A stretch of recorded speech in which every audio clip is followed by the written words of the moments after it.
Uh,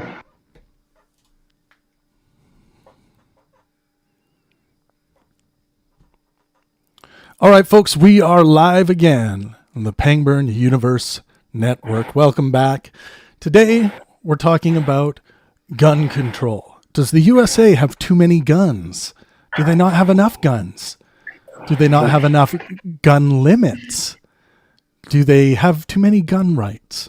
We're going to discuss all this today, and the conversation is going to be led by our very own CJ Buckyballs, assisted by Dawn, our big, bald, beautiful bastard. How's it going today, Bucky and Dawn? Good enough. Yeah, Doing great. Doing great. nice. Well, feel free to kick things off however you guys want to start here. I guess I will just state a few facts, because one of the biggest issues with this is that there's a lot of misunderstanding or just ignorance of the data. So, in the US, there was about, I'm going to go off 22 numbers because this was the easiest to find off the CDC. These are CDC numbers I'm going to give. The number of deaths in the US that year was 3,279,857, which is 984.1 deaths per every 100,000 people. And then also from the CDC, the numbers are for firearms specifically. Let me find this. Oh, I should have highlighted this.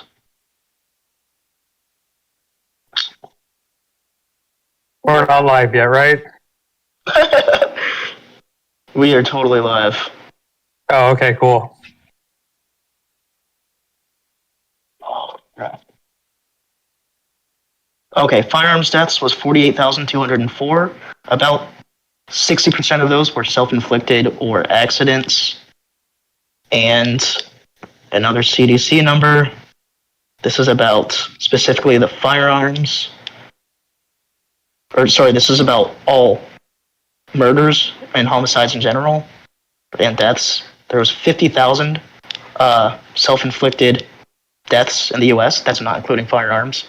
27,000 firearm self-inflicted deaths. There was 12,000 suffocation self-inflicted deaths and 6,500 poisoning self-inflicted deaths. And those are just basic numbers. And then I've got a couple more. And then I'll give my take on the situation.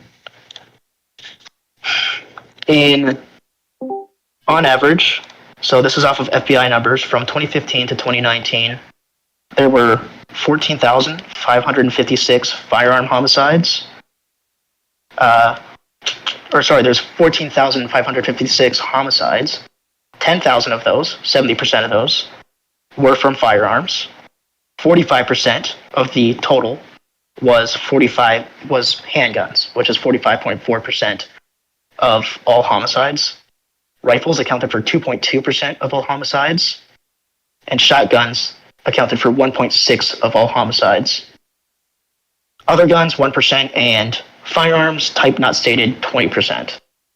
So I just wanted to I say that because I want to make very clear that handguns are the leading killer among Americans for firearm deaths. And last statistic, in the US, according to the Gun Violence Archive, we'll do 2022, there were 646 mass shootings and 36 mass murders. Mass shootings would be 4 people injured or killed. Mass murders are 4 people killed or more. And just to make my bias clear, I am pro-gun. I work in a gun shop. I've shot guns since I was 6 or 5 years old. So I come from a, I guess you would say what would you call it? John Locke approach, where I think that people have the right to own whatever they like until they prove that they're not responsible. And I'll give it over to Canaman.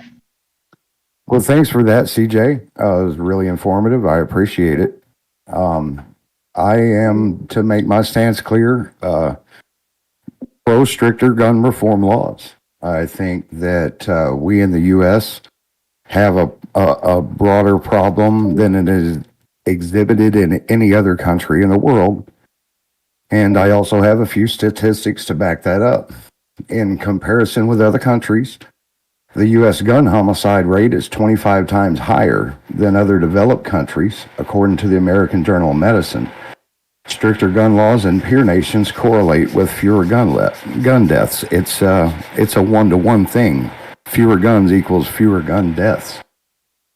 I'd also like to point out, as you did, mass shootings, they account for 73% of the mass shootings among high-income countries here in the U.S., despite only having 4% of the global population. So we have 73% of the mass shootings and 4% of the people. That speaks to a availability problem, as well as probably some mental health concerns too. States with weaker gun laws and higher rates of gun ownership have 63% more mass shootings than states with stronger gun laws, according to Everytown for Gun Safety. I'd also like to point out that gun ownership increases the risk of suicide. Firearms are the most common method of suicide in the U.S., responsible for about half of all of them, according to the CDC. Homes with guns have a 3 to 5 times higher risk of suicide, according to the New England Journal of Medicine. Countries like Japan, with near zero gun ownership, have low rates of firearm suicides, demonstrating the importance of restricted access. And, excuse me, I'd like to kind of end my position with the financial burden on America. It costs the U.S. economy an estimated $280 billion annually, including healthcare costs, lost productivity, and legal expenses, according to Giffords Law Center. And gun injuries and deaths generate $2.8 billion annually in hospital costs, with taxpayers footing most of the bill, according to the Healthcare Cost and Utilization Project. And polling data itself suggests that 85 to 90% of Americans support universal background checks, including a majority of gun owners, according to the Pew Research Center.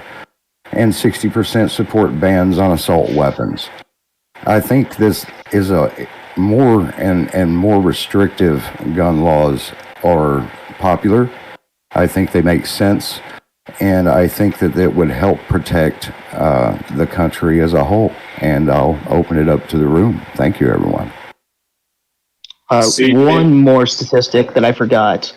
The U.S. is probably the highest country out of developed nations for murders per capita, and it's about 23rd in general. But all of them are kind of like the suspects, we think, for war-torn or just kind of chaotic countries. Go ahead, Nivik. Yeah, you said that did more handgun deaths than automatic assault rifles. I don't have any statistics on automatic assault rifles. I do know that NFA items, until very recently, were not historically used in violent crimes until the mass shooting in Las Vegas, and recently with certain city centers getting their hands on full auto conversions for pistols. But for rifles, the number was 2.2%, I believe. Oh, okay. I was trying to understand the argument that you're making. Like, should we have stricter laws towards handguns? Is what you're trying to say? If I thought you were making like more harsher laws. I thought the argument you're making because people wanted to have harsher laws towards guns that are weapons of war, and since more people die of handguns than these weapons of war, it's really we should it's not really necessary to do that. Is a line of argumentation I thought you were going. I guess I misunderstood where you're going with that. Because you're mentioning that more people die with handguns than other guns. And I thought you were coming from the point of view where people wanted to ban. I have laws against other guns like assault rifles because the potential of harm that can be done. It's okay, never mind.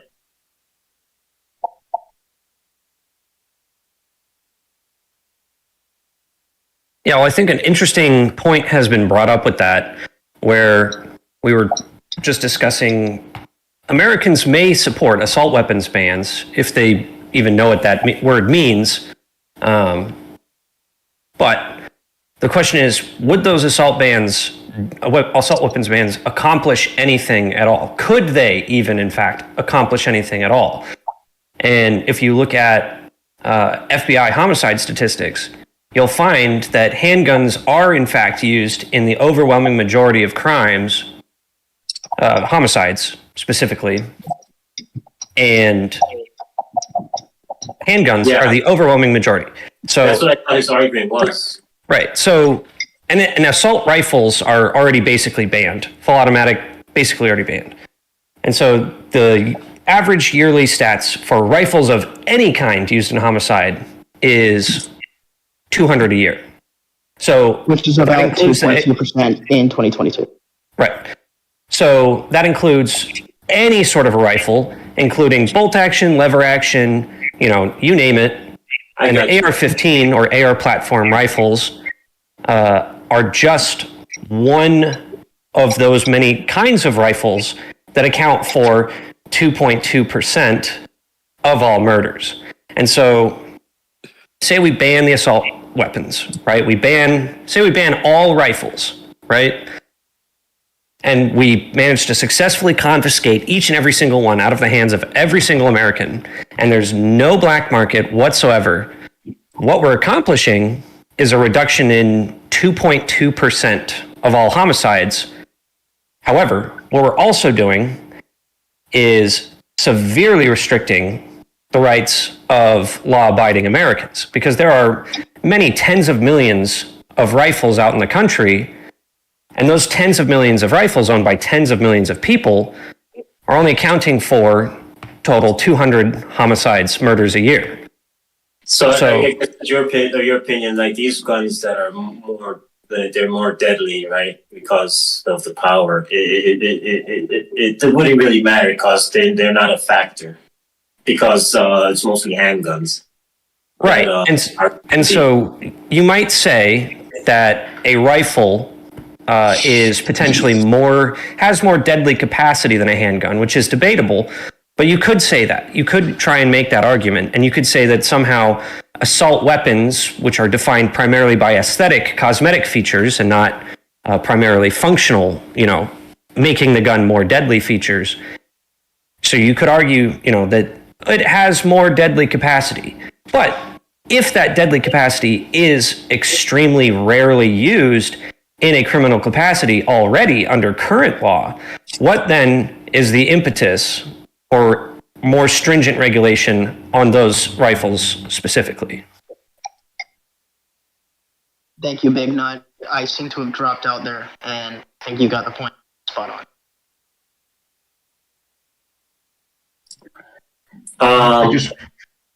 Go ahead. I just want to say real quick, we were throwing statistics.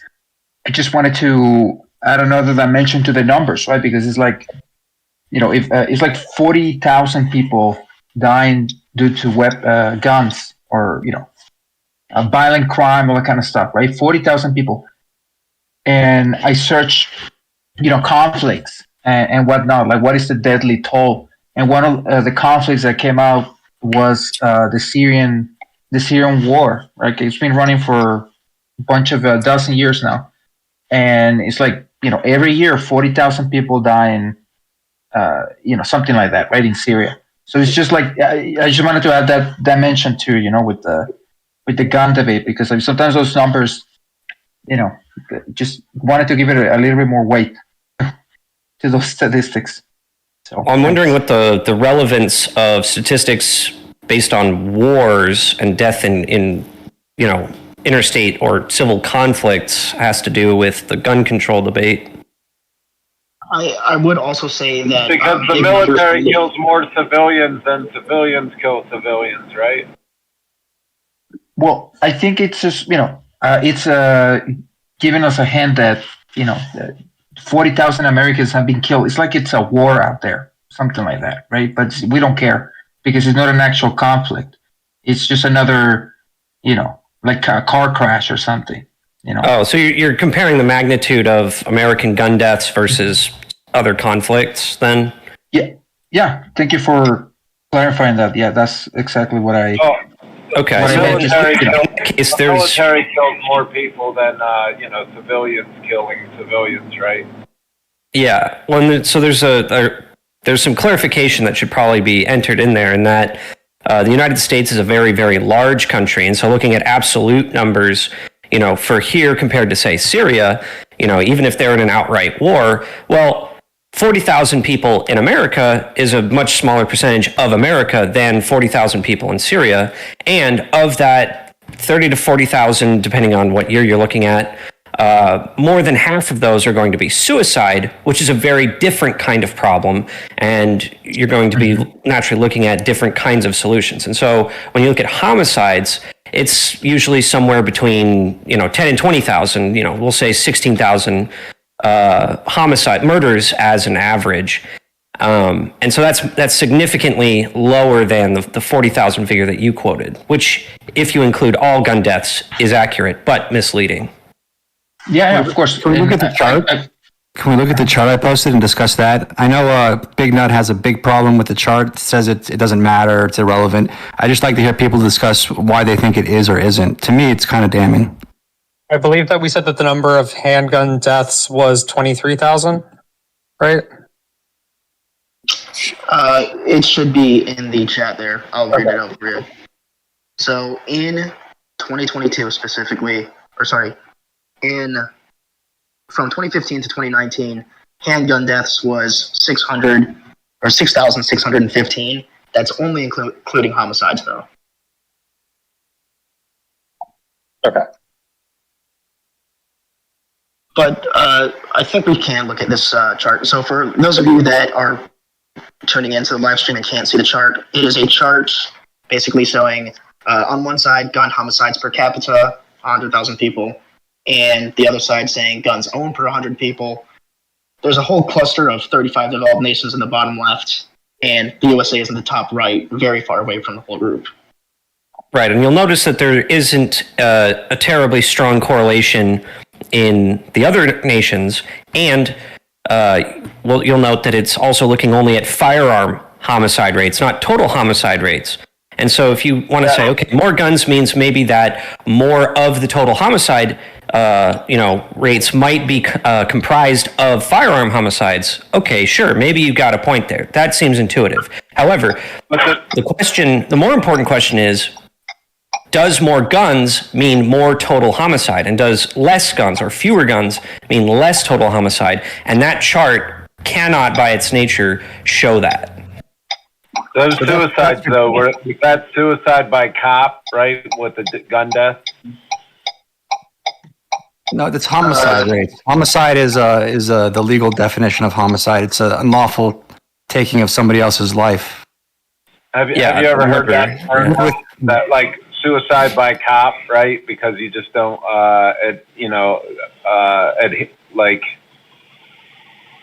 That's not a homicide, though. I don't think. Hey, before I'm so sorry. Just wanted to land the point that I made before. Like Big Hot said that lower the number from 40,000 to 60,000. That's okay. I'm just thinking this. That if we were to ban weapons altogether in the U.S., you will be saving maybe 60,000 lives or 40,000 lives. But I think it's in an economic sense. With the market. With the guns, right? And maybe those lives are not as important, Yeah, but Big Nut is saying Big Nut is saying that those people are going to be killed just by other means, and I guess that's some type of replacement argument. And I've been looking for the type of data to support that replacement argument or studies, and I can't find anything really solid that if somebody doesn't have a gun to kill somebody, they're going to do it with their hands or with a rope or with poison or with a bomb. I think that's what he's saying. That's only applicable in crimes of passion. That doesn't apply to. You're not going to go and hold up a convenience store with a rope, and then when the guy behind the register doesn't give you the till, hang him. That's not the way it works. It sounds good. I don't agree. You guys are giving quite a bit of credit to gun owners. And this is coming from a guy who has grandparents who served in the military on both sides, who has family who are law enforcement officers in Chicago, no less. And that's just... That's not an accurate, the level of responsibility or the level of violence away from gun ownership you guys are assuming is just totally wrong. I would say one thing that I would be interested in looking at is, like I said earlier, from the CDC numbers, there were, 3,200,000 deaths in 2022. Of those, firearms accounted for 48,000 of those. Vehicle deaths, 44,000 of those. Drug overdose, 100,000. Poisoning, 112,000. That's not like people assassinating each other like in like a video game or something. I'm assuming it's like groundwater poisoning or lead poisoning. And all of these numbers, and we're looking at, 2 to 5% of these. 2 to 5% of 48,000 of these for the 3 million people that die every year. If our goal is to stop people from dying, that's a great goal. And I really do want that. I want there to be 0 gun deaths, but I also want there to be 0 deaths in general. So if we're going to ask Congress to do something, should we ask them to pass a gun law that stops 2% of 300,000 deaths? Or should we, try to get rid of all the overdose deaths or, all these other things, as opposed to, banning assault rifles, if that's a category that we want to define? Well, it isn't a dichotomy. We can do both at the same time. Yeah. We can start with requiring insurance and universal background checks when transferring a firearm, whether it's between 2 people, neighbors, or at a gun show. We can require people lock up their firearms in homes with small children to reduce the amount of accidental firearm deaths and require them to hold liability insurance on that firearm. We can require firearm registrations. There are lots of things we can do and address the opiate crisis and the fentanyl crisis and things like that. I often hear an argument presented as if there's only a dichotomy, we can only fix this death or that death, when we can actually work on all of them at the same time. Oh yeah, and by the way, we could some context. These firearms, just make them automated, right? Put a firearm on every camera, surveillance camera, and have it controlled by AI. And that would actually increase safety, right? You could put them at schools, you could put them at residences, you could put them at stoplights. But we need to increase the guns, right? Just have them automated, that's all. I don't necessarily care if guns are increased or decreased as long as people's rights aren't being violated. But one thing I do want to add to Candyman's point is that it is already a federal law. There are federal firearm storage safety laws. And if you buy a firearm, especially a handgun, you're probably going to get a pamphlet that explains exactly what the laws are and what you are and are not allowed to do around firearm storage. Typically, these are only they're only prosecuted in cases of injury. In my particular state, we have a law, and that's also incumbent only on injury. But there are laws out here that do exist for firearm safety. But what I would say is, and this is my pro-gun side, if we're going to have gun laws, we need to actually enforce them, and we can't just let them go willy-nilly. And I do think that a lot of gun laws that are good gun laws aren't enforced, and as a result, people do get harmed. Indeed. What about the insurance argument? I think the insurance argument was really an important argument. Well, why don't we shift a lot of this burden to the insurance industry? Like, you got to get insurance to have a car, right? Why not the same thing with a gun? I think if the insurance industry was involved, they'd vet people, really, really hard, really, really well to make sure that only, safe and reliable people have these weapons. And then if they do have these weapons, there's coverage for if they hurt somebody with. So I think the insurance idea is solid. Anybody want to address the insurance idea? I will hand this over to the gun control side, but there is something called USCCA, and they do act like that. I'll address insurance. Is that gun owners pretend like it's a stoic thing, and if anyone says anything against them, then they're bleeding heart liberals who don't know anything, who don't have an opinion on that conversation. But like a lot of gun violence is emotional. I would argue a lot of people who decide to buy a gun do that for emotional reasons as well. They don't ask, do I need to own a firearm? What else can I do to stay safe? Be the vanguard of security for my community or whatever they want to say. So I think insurance, I don't think we disagree on this. If I put if I underwrite an F-16, we're still going to go bomb stuff, right? Like that, I don't see it changing because it's a firearm.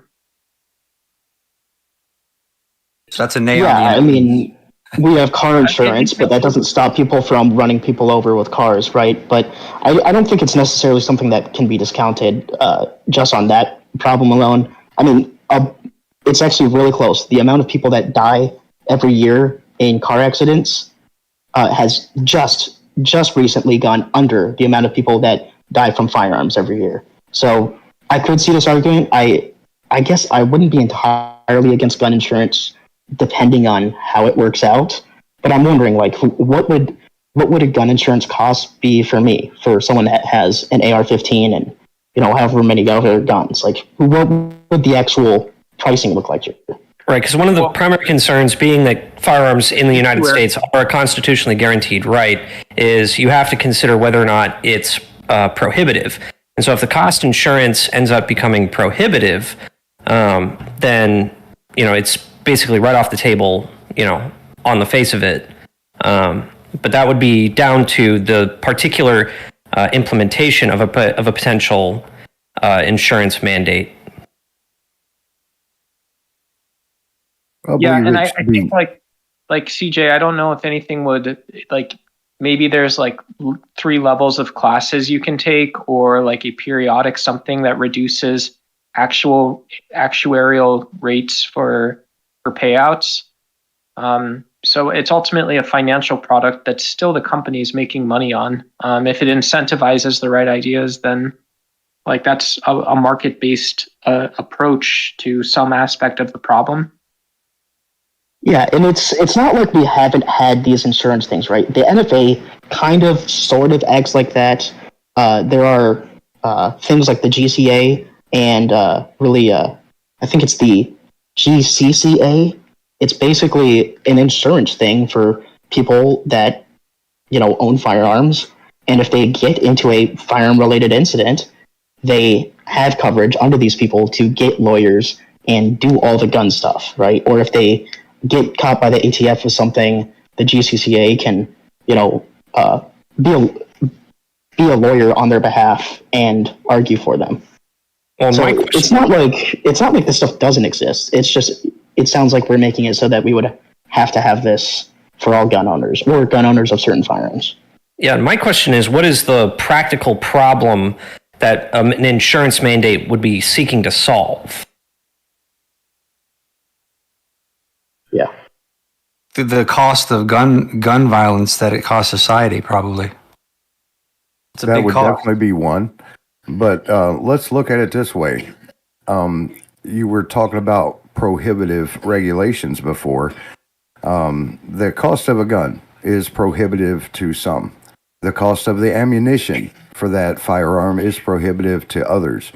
We live in a system that is prohibitive to some, and having regulations that would be prohibitive to some based on financial burden shouldn't be considered. It isn't considered when a state requires you to carry liability or full coverage insurance on your automobile. It's not considered as to the financial burden on the possessor. It's considered to the financial burden on the victim of the accident caused with the automobile. And that's what we should structure gun insurance based on. What kind do you have? How dangerous is it? It's more dangerous if it holds more bullets. Yeah, that was my idea. Fire more often, Also, things like that. There's two things on that. The first is that the law can't say, you are guaranteed to be able to afford a firearm, at market prices. That's beyond the scope of the Constitution, right? Mm-hmm. However, what is within the scope of the Constitution has been litigated several times, if I remember correctly, is if you add additional regulation, like, for example, taxes, gun taxes and ammo taxes are something that have been discussed in Congress several times. And what's determined is that, these additional regulations, taxes and things like that, especially taxes, given that it's a constitutional right, poll taxes were famously struck down. And literacy tests for voting were also struck down on not a financially prohibitive, but targeted, discriminatory, prohibitive exercising of a constitutionally guaranteed right. So that would go towards if you a company with insurance, say training or licensing requirements, things like that, that would be covered under there. But the insurance itself might also be covered or off the table because of the prohibitive cost, but that wouldn't mean that we have to make guns affordable to everyone. Although firearms can be very affordable. There is a tax on handguns and long guns and ammunition. The taxes are levied typically on manufacturers. So when you go to a gun store, you don't buy a gun and then all of a sudden the gun costs 10% more. That's a sales tax for the consumer. Manufacturing handguns is a 10% tax for manufacturers and an 11% for handguns and an 11% tax for long guns and ammunition. And this has existed since 1919. But that's not punitive or prohibitive or anything. So that's probably why it's okay. Well, I mean, yeah, and we also have NFA taxes. You pay $200 if you want a gun that's fully automatic or that's an SBR, has a short barrel, and you can put your, shoulder on a stock. There are taxes out there. So if anyone is suggesting we should have taxes, they do exist. It's just that consumers don't realize they're paying them. Are there some guns you think you can't own, like a Phalanx or Howitzer? Yeah, I don't believe anyone should own a weapon of war if you're a civilian. So by weapon of war, would you include within that, for example, the many myriad models of bolt-action rifle that were used in militaries in World War I and in World War II? Yes. No, nobody, if you're a civilian, has the business to own old military stock. Okay, so now I'm not talking about weapons that were produced for consumers, but weapons produced for military. So if I were to tell you that those bolt-action rifles are not meaningfully or appreciably different from civilian rifles, would that change your opinion? Or would you still say that simply the intent of the manufacturing, regardless of any practical impact, is what should make these prohibited? It's my understanding military specifications for rifles are a lot more stringent than what is available to the average consumer. Am I incorrect in that? So the joke in the military, I'll give you a joke in the military. Whenever they issue your firearm, one thing you might hear is, just remember, the person who built this gun sold it to us by giving us the lowest bid, right? The government took the lowest bid. Right? This was actually a big issue with the recent handgun procurement by the United States. It was a competition between a Glock handgun and a Sig Sauer handgun. And people are arguing, they should have taken the Glock because it performed better in the field trials. Well, guess what? The Sig was cheaper. what did the military go with? The SIG. So, yes, there are specific requirements that militaries look for that civilians don't necessarily look for. But what they look for isn't, oh, it can shoot faster, it's designed to kill better. It's more things like, hey, are the guys that are going to be maintaining these things, are they going to be taking 10 hours a day to fix this? Or are they taking 5 hours a day to fix this? Is it going to be easy for me to get replacement parts? How fast do the parts wear out? If someone is in a firefight, is that gun going to go bang or is it going to go click? These are the things government, and the biggest one, how much does it cost? So these are the things governments are looking for. It's not, can it kill better? Can it do this better? Really, the things that kill people in the military are logistics and artillery. It's not like, oh, my AR-15 was 5% better than your AK, therefore I win war. It's not really how wars work. Right. And so in the specific context of looking at old stock, bolt action rifles, because, typically bolt action rifles are something that is, usually escapes gun bans, to some extent. And so these old stock military quote unquote weapons of war, which I think is mostly more a buzzword than anything actually practical. These bolt action rifles, okay, sure, maybe they're designed to take stripper clips, which makes them slightly more convenient to reload. But, civilian model bolt action rifles have detachable box magazines now, which makes it even more convenient than that. And so other than that, the only real difference between a weapon of war and a civilian rifle is that the old stock weapons of war have really nice wood furniture and the new stock civilian guns are often polymer. And wouldn't that make them less reliable? Well, that's even not that true, because what is any sort of army or marine regiment if they don't have air support?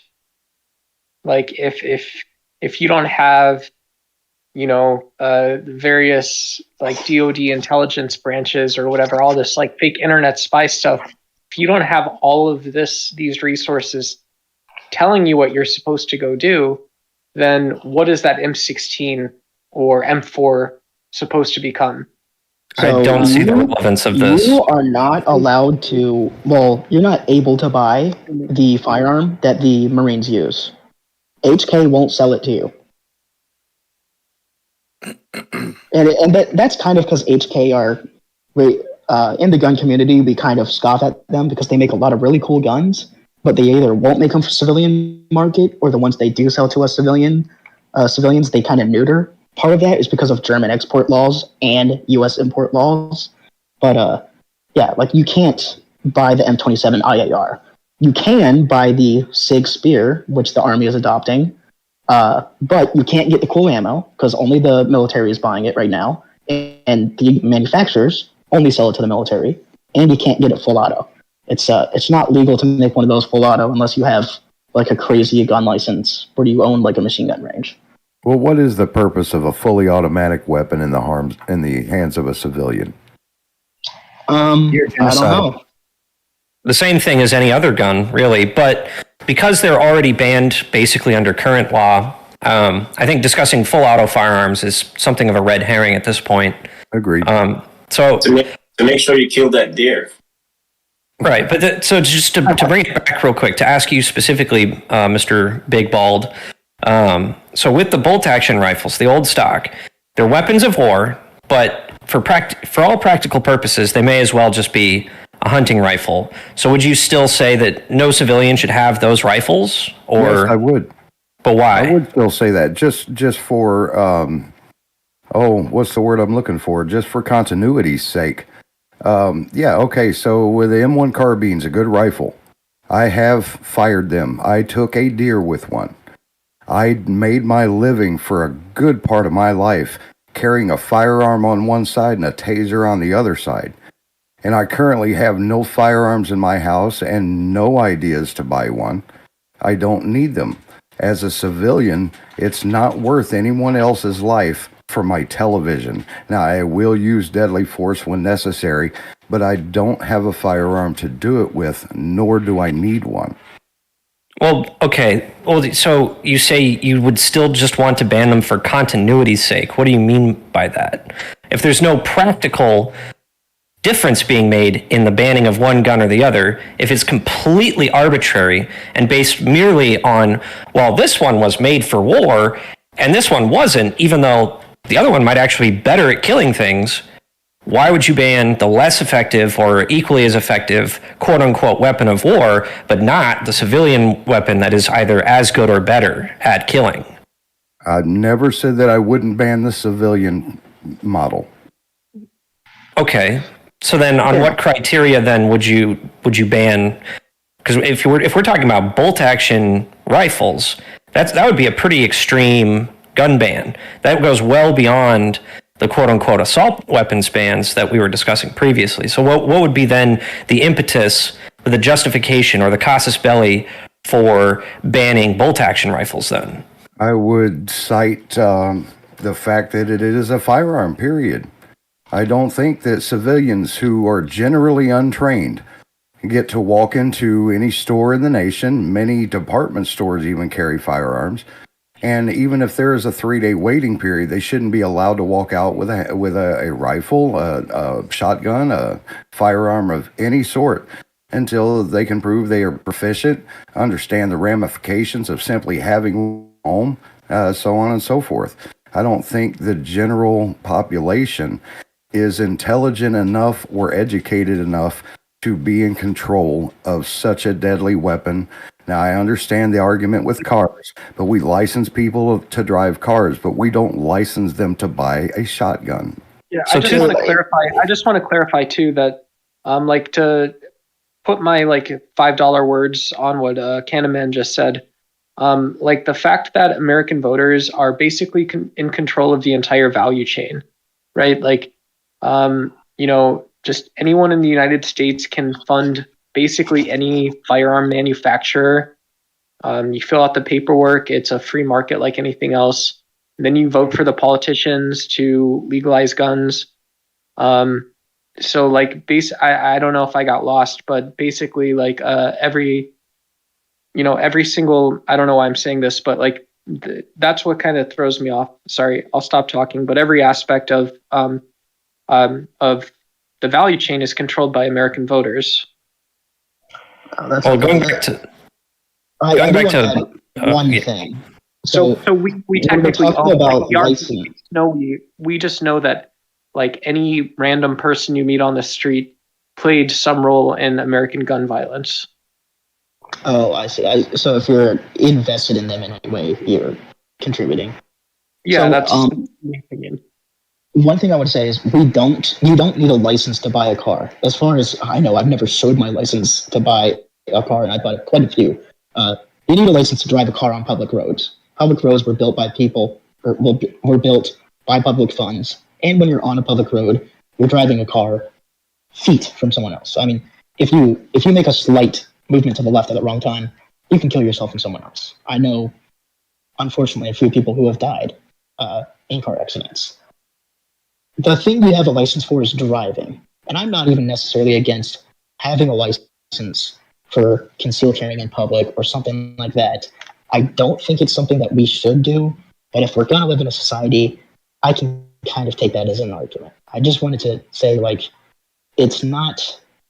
don't need a license to buy a car. I'm not sure that you should have to have a license to buy a gun. Should there be certain restrictions? I think yes, but only because there's 300 million people in this nation, and you can't just have a list of people that's you were irresponsible this time, so you can't have a gun anymore. There should probably just what are you arguing, CJ? You buy the gun and the person say, okay, thanks for buying the gun, and they just puts it in the safe in the back and tells you to have a nice day, and you walk out the door? Is that what you're saying? That's how it works right now. I don't really personally have much of an issue with that. However, being that there's so many people in this country, and it's hard to have a ledger of whether everyone is responsible or not, I'm okay with background checks. I'm okay with universal background checks. The only issue with the universal background checks is that as the law currently sits, as case law currently sits in the U.S., they would be utterly ineffective, and they would be utterly unenforceable for at least 1 or 2 generations. Yeah, and I want to bring it back to what you said, Bob. where you said you didn't want civilians to be able to purchase firearms without first demonstrating that they're, capable of using it safely and not dangerously, right? So would you say then that you're in favor of just licensing, or are you still advocating for outright bans? I guess maybe I would. I have might have evolved my position and would say that I would prefer an outright ban until you have shown proficiency and knowledge about a license. So licensing requirements then, but once you have the license, then you're free and clear to buy whatever guns you want, or still ban in addition to that? No, I think if you're just part of the general population with no military or law enforcement training, you should be left with what's available to the general population. Under So, current like, law, or more restrictive than driver's license. I'm so? Like, sorry. would you say you would just keep it to what's legal under current law, or you would have the license requirement and also ban things that are not currently banned under current law, even for license holders? I would say we need more restrictive laws for what's allowable to be purchased by the general public. No high capacity magazines. No Bump stocks.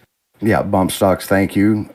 Trigger switches or anything like that. No modifications to the firearm that would give them more capabilities than they have now. I understand that is already against the law. But to bring it back to what CJ said earlier, we have these laws, but we also have sheriffs who say that they're not going to enforce any of these Second Amendment laws because they just don't believe in them. And when we have law enforcement backing criminals, we've come to a dangerous place in the country. And I think that desperate steps need to be taken to address it. Yeah, I think So if you look at I want to make one. Efron, I want to get Robin in here real quick, and I do want to ask one thing to you, Canaman.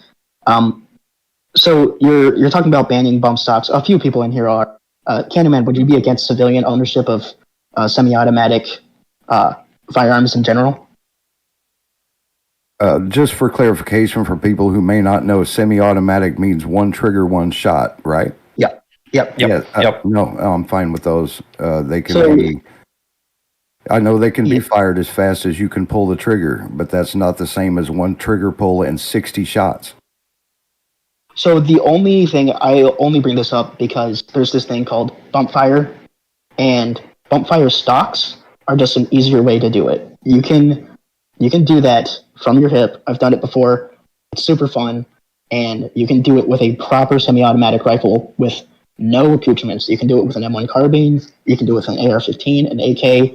Heck, you can do it with any pistol that has enough recoil. It's something that is possible. So I might have just convinced you to make semi-autos illegal, or maybe I changed your mind on bump stocks, but... No, that would be... I would consider that a skill that has to be learned. You just can't go buy a 40 cal and automatically learn how to fire the entire magazine in under 8 seconds. Or under 2 seconds. It's something that has to be learned. That would demonstrate proficiency with the weapon. It's probably not a useful skill because it's not going to be very accurate. But I can understand for exhibition or target shooting where it would be fun. But let's be honest, are dangerous weapons something that we should have a lot of fun with, or something we should have reserved fun with that's well regulated and only by people who know what the hell they're doing? Well, the question, let's get Robin in here real quick. Okay. And then we'll go Dr. Faithful and then you, Big Nut.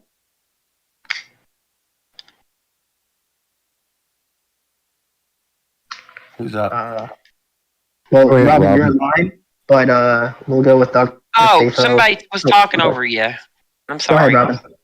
You're good. Okay, I was going to ask him if he would be okay, like if with those guns, if there was, like better laws on who got to buy them and background checks and stuff, and he answered that. So, like, I'm opposed to the sell guns through gun shows because they do not. There's no way of tracking those. There's no way to find out. You can go buy. I can go across the state lines and buy a gun at a gun show. I can buy just about any gun there is, and even if my state requires background checks, if I go to a state that does not require background checks or whatever, then gun shows are exempt from that, and the Supreme Court upheld that. Yeah, can I jump on that one? Can I jump on that one? Yeah, go ahead, David. Well, just can I finish my thought? So yeah, you can finish and then I'll go. Yeah. Okay, I mean, we had this came up, recently. Biden passed a law, wrote up, a thing to where it stopped the being able to do that, but it was overturned, and so it's back to being legal. I can go to a state that does not require background checks because they are not mandatory on the federal level. They are mandatory at the state level. And so if my state does not require background checks, then it doesn't do it. And because they're not federally mandated. And so I can go to a gun show in a state that does not have background checks or red flag laws, and I can purchase any gun that is available. And there's no way of nobody ever knowing who bought that gun. And not necessarily, I don't think they necessarily, should have open access to tracking weapons. But I think that we have a lot, if you have to go buy a gun in a ways that is a way around the regular process of getting a gun, then there's a good chance that you probably shouldn't be allowed to have a gun if it requires you to go through that kind of sneakiness to buy one. And I'm a gun owner. I'm not for killing the Second Amendment. I'm a gun owner, and I think I have every right to own my guns. I will say something else. I'll let somebody else talk now, but then if you could get back to me, I was going to propose. I have a proposal I've had for a long time on guns, and I placed it in front of other gun owners, and they liked it. So that's all I'll say right now. Yeah, so on gun shows, I think gun shows are, the quote-unquote gun show loophole is misleading, and it ends up being a red herring because with gun shows, the federal law still requires any FFL, federally licensed gun dealer, that's gun stores, and most of the people at gun shows, especially these days, are federally licensed dealers, and they have to run a background check on every single sale, every single time, for every single person. And so the gun show loophole isn't exactly really a thing in practical purposes on that level, on the legality. And then on top of that, when you look at what guns are used in crime and how they're acquired, they're generally speaking not acquired at gun stores. They're not acquired at gun shows. I can't remember exactly where I saw it, but gun stores accounted for maybe 10% of guns used in crime, and gun shows accounted for less than 5%. It was like 2 or 3% maybe. So the entire rest of that was guns acquired illegally under current law, either be it stolen or straw purchase or some other way of circumventing current law. And so gun shows are kind of a non-issue. And so trying to then require background checks for private sales, maybe you could make an argument there, but because those private sales already aren't contributing to guns used in crime, the question then is, what practical problem would that law solve? And then on top of that, the second question is, okay, say it solves this problem. Is the burden that you're placing on that the problem is very small, is that burden on the many tens of millions of gun owners worth, that burden? Well, you're saying that it's not a very big deal, so it sounds like it's a constitutional question, right? What degree of scrutiny to apply to gun regulations? You seem to be advocating for a rational basis review. I don't know if anybody's familiar with constitutional law. There's three levels of scrutiny to be applied to if a law is constitutional, right? There's rational basis, and that's just saying, well, does the state have a legitimate interest And is the law rationally related? Then you have the next level up. It's intermediate scrutiny, right? And intermediate scrutiny says there needs to be an important government interest with a substantial relation to achieving that interest. And the highest degree is a strict scrutiny. And the law has to be narrowly tailored and a compelling state interest. And it seems like what I'm hearing from the gun advocates is that it should be a lower degree of scrutiny because the state interest isn't that high, that the problem isn't that big. And I think that's an area open for debate. You're actually making a good point. There's a lot of gun owners, not all gun owners are, a lot of pro-gun that are like, my 2A, my Second Amendment, shall not be infringed. That's cool. It's a really powerful tool for the pro-gun people. But that's legalistic. It's not idealistic. And just because the Second Amendment says it's right, doesn't mean it's right. I think the Second Amendment should be changed.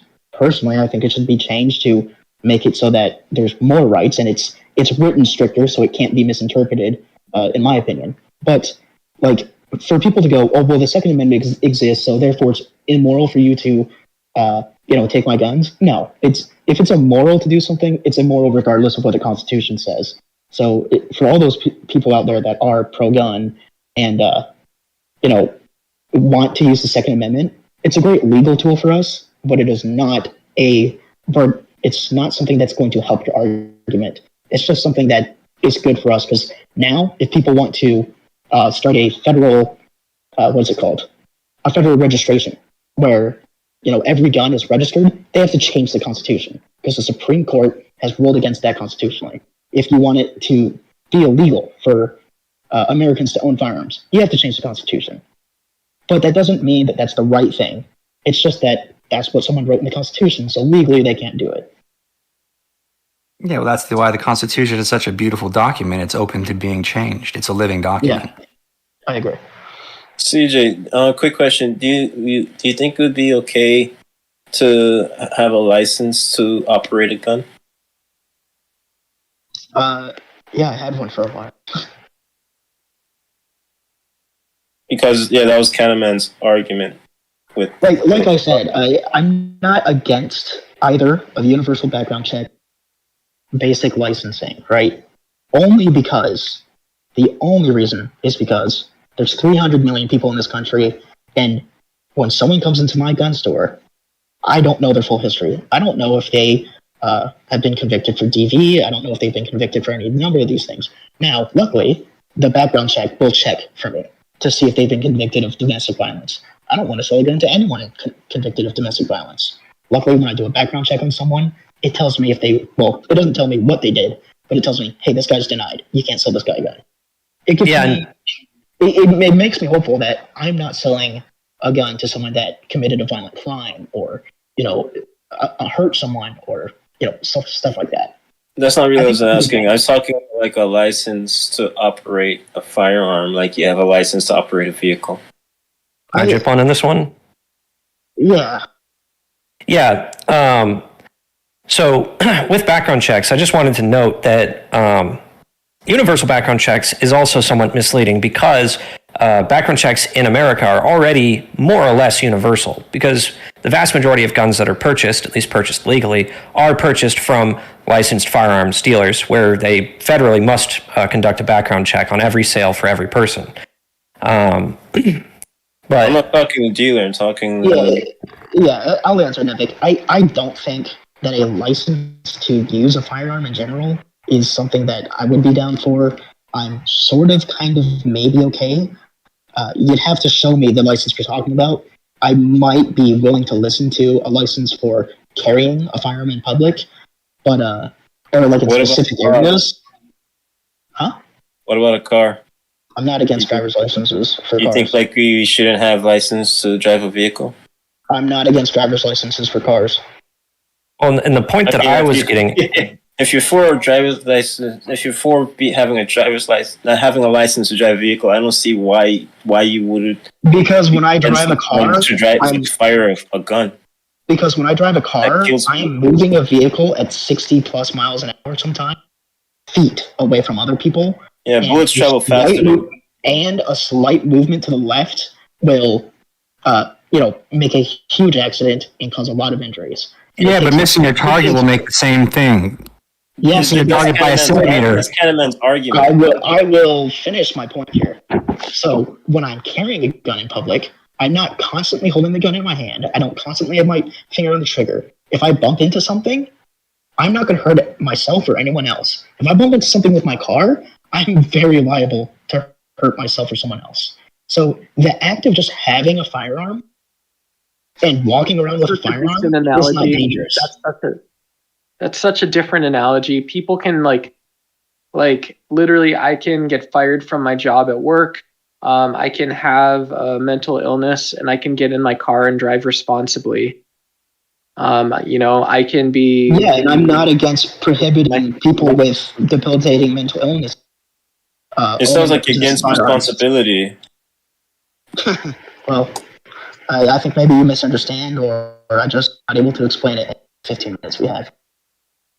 So on the topic of licenses, the point that I was getting to is that background checks have to be conducted on every sale, and that determines at each sale whether or not the person, is mentally ill or a drug user or has committed a felony or a misdemeanor domestic violence or whatever the state prohibits. And so a license, I'm sure, would be advocated for. Now you can clarify why you might want license requirements, but license requirements, in my conception of what the reasoning would be, is to determine whether or not people are criminals, are mentally ill, or whatever. But if we already do that on each and every single sale, especially on sales of guns that aren't used in crime anyway, what then would be the practical problem that a license would solve? And what would be then the justification for adding that additional law on top of current law? If you're a klutz with a car, you're not going to get your license. If you're a klutz with a gun, you also shouldn't be able to operate that gun. Well, gun accidents... If you clip someone with a gun, you should never... If you clip someone with a gun, you should never be allowed to carry a gun again. If you clip someone with a car, it might have been an accident. And licensing requirements wouldn't determine that. An accident with a gun? And that's also not true, because we have the DMV, we have MVDs that are responsible for asking. Like, first, if you have a driver's license, you're responsible in the first place to drive a car. Like, you have to tell them what might inhibit your ability to drive safely. And so, like, if you clip someone and it was a total accident, that just seems like it's different to me than, like, even the gun laws that are on the books. Apparently none of those make sense. So, it's like, I don't know. I'm just going to be the guy screaming in the corner. It's never going to make sense. No, gun laws don't make sense. And this CJ, here's a scenario. A lot of gun laws. A person walks in to learn about a firearm, and he's constantly looking down the barrel and pointing it in the direction of people's heads. And every now and then he might maybe even pulling a trigger, and he's like, "Hey, what's the big deal? I didn't put bullets in the gun. What's wrong if I just trust me, bro? Like, I don't see like the problem of me putting it to a person's head if there's no bullets in it. Like a person like that, you probably fail him, right? You probably like, nah. A person like that, you probably kick him out of the gun range, wouldn't you? No. You wouldn't kick that dude out of the gun range. Yeah, no, I show him how to use a gun properly. Just saying the right things. Under current federal law, if whoever, including for private sales, if whoever is selling the gun determines on their own that the person buying the gun is criminal or negligent or otherwise incapable of properly using that firearm, if they can determine that at the point of sale, then legally under federal law, they are required to not sell that gun to that person.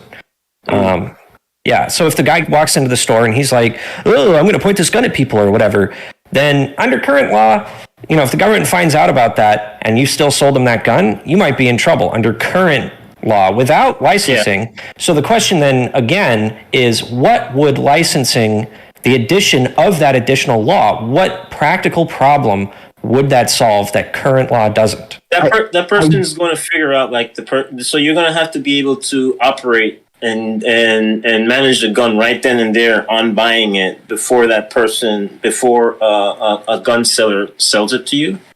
Nivik, I don't know. I don't know if you picked this up. I've probably sold a couple hundred guns, if I'm guessing, probably more, and I've handled just as many, right? So whenever I see someone that is buying a gun, and it's pretty easy to tell if they don't know how to handle a firearm correctly, you know what you do? You show them how to do it. There are some people that I've looked at and I'm like, maybe this guy doesn't need to buy a gun. Luckily, no one has ever handled a gun in an improper way and then asked to buy one from me. Luckily, I've never been in that situation, but I've been in plenty of situations where the gun has been pointed at me, themselves, their friend, loaded sometimes at the gun range if I took a friend. And you know what I did? I stopped them. I put the gun down. I unloaded it. I told them why what they were doing was wrong, and I explained the rules of gun safety. And when it happened again, I told them I'm going to punch you in the face if you point that goddamn gun at me again. So, yes, when someone is acting irresponsibly with a firearm, I would say, no, dude, you're not responsible enough to own this firearm. But the first thing I would do is I would educate them. And I had to educate a lot of people how to use guns in 2020, 2021. And one of the things I do before I give anyone a gun is I make sure they know how to handle it safely. And I make sure they know all the little buttons and stuff on the gun so they don't hit the wrong button and hurt themselves. I have one question. You're making a really good point. I have one question on that. How would you teach somebody to responsibly handle, let's say, a minigun or a belt-fed M249 saw? How would you teach them? Unfortunately, I've never had the privilege. Damn it, you beat me to it. One of those. That's where I was going to go, FIFO. And also, it's the same thing. If you're a deer, that's the same thing with a hunting rifle, right? Yeah. There's no such thing as a human handling a hunting rifle safely if you're an animal. It doesn't make sense to me either. Yeah, I'm doing it from a human perspective, though. And I think on the topic of gun safety, an important He's making a scenario. Fefo's making a scenario if a person can't really handle this automatic gun, and they just spray everybody in a room, and because they're that frail and they're that. When is the last time someone killed someone with a minigun or a machine gun? When's the last time someone did that? No. The scenario is actually, I saw a video of that. A parent put a machine gun in a kid's hand and killed the parent with it. Oh, are you talking about the Uzi? Yeah, I remember. At a machine gun range, and the kid didn't know how to handle the gun, and it kind of ran out of their hand and shot the parent. Yeah, that was probably a bad move on the parent, right? Yeah, that was 12 years ago. So.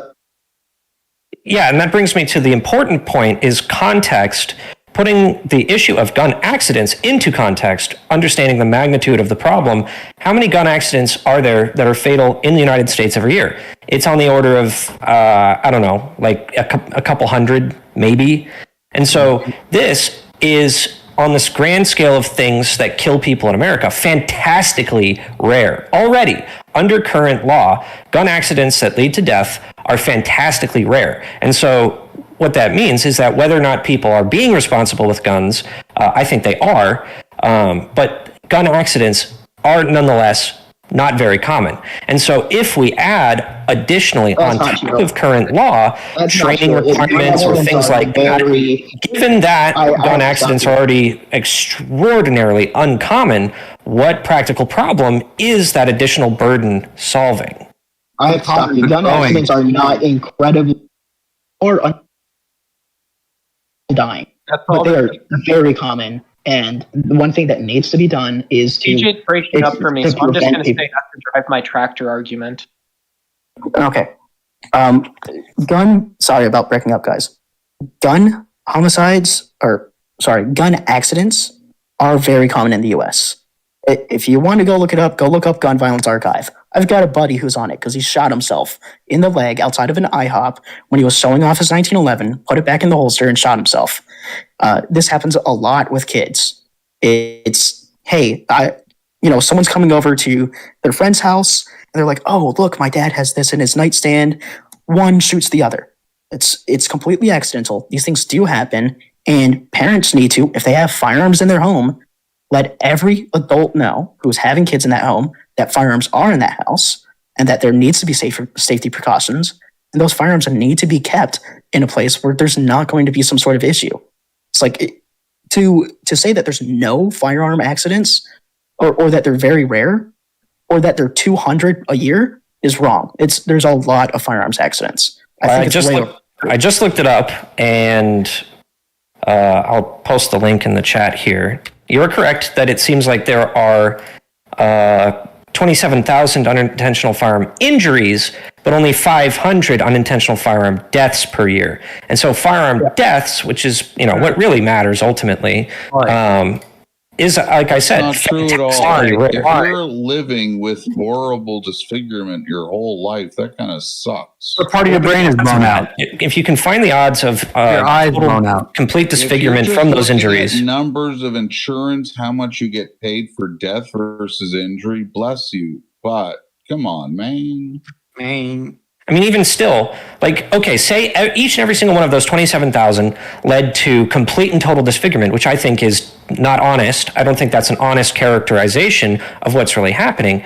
If you can find some stats that can substantiate that, I'm more than happy to look at those. I've got both statistics and lies and damn lies. What are you trying to get to at the end of you're leading us down a trail of Socratic steps. What do you want to get to? Do you think there's more or less or whatever? It's like you're using statistics in a way that's a bit average. It's a bit mid. It's a bit mean. Sorry.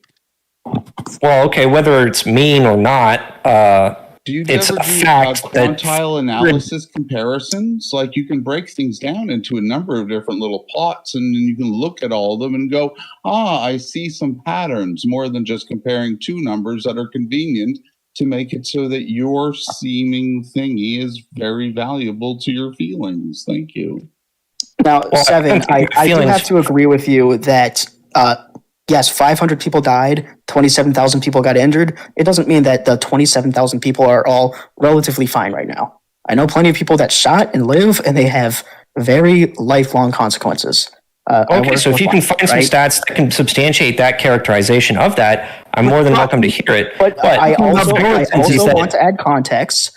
A firearm injury could include anything like a bullet hitting concrete and shrapnel hitting someone, and that is not usually a life-threatening injury, and it usually doesn't affect someone long term. Right. So what I would say, Seven, is it just grazed his ear and he was fine the next day.